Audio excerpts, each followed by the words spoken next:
These are the ingredients of chicken adobo, Lebanese style. We have here chicken, whole legs, 500 grams.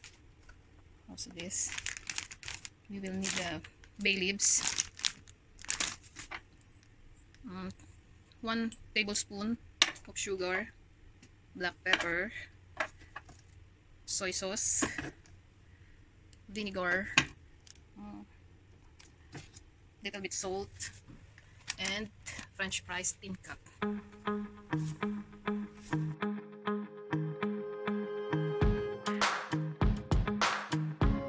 So first of all, guys, we need to marinate the chicken into soy sauce, vinegar, little bit salt, pepper,